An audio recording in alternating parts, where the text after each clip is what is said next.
Rich and I and our team, we're great fans of classic Disney animal movies. We thought, wouldn't it be great to do a film like that with all this new technology that we have to tell stories. ZPD's first rabbit officer, Judy Hopps. You ready to make the world a better place?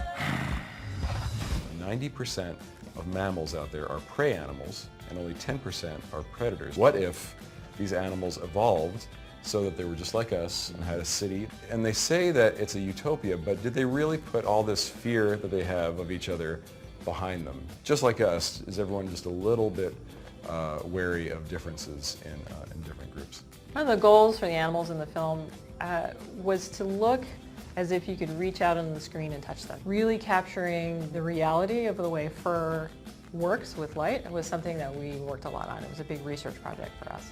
They created this new grooming system or program for our characters where the fur on a fox looks just like the fur on a real fox in nature. We spent about 8 months developing a new shader that actually describes fur in a really, truly realistic way.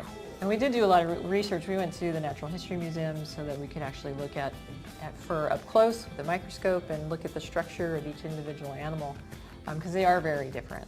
The challenge that we first ran up against is we just can't keep up with the animation. Even just, the posing of a character within the existing fur pipeline was just too prohibitive. So we had to really come up with a way to say, okay, how can we make this faster?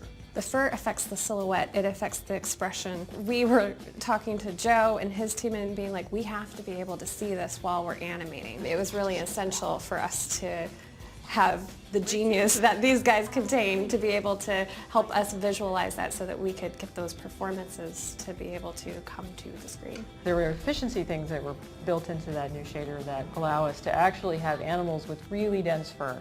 Even our tiniest mouse has about 400,000 hairs on its head, and Hopps and Nick both have over 2 million hairs on it.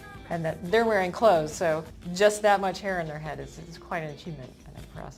One of the things that's changed in a huge way for Disney in the last 2 or 3 years is the Hyperion rendering system. And this is huge for us. It made making films at Disney so much easier, because one of the problems before Hyperion was that you had no idea what the lighting in your scene was going to look like. Now with Hyperion, very early on, almost as soon as we have the layout of the scene with the camera set up, we can get an idea of what that scene is going to look like and do intensely complex calculations and intensely complex environments that look photoreal. Our barriers to our work a lot of times are just speed in the technology. These guys have just made our job so much easier in that we are only limited by our creativity. We're not limited by the tools that we use. We are in a really big hurry. I am on It? break.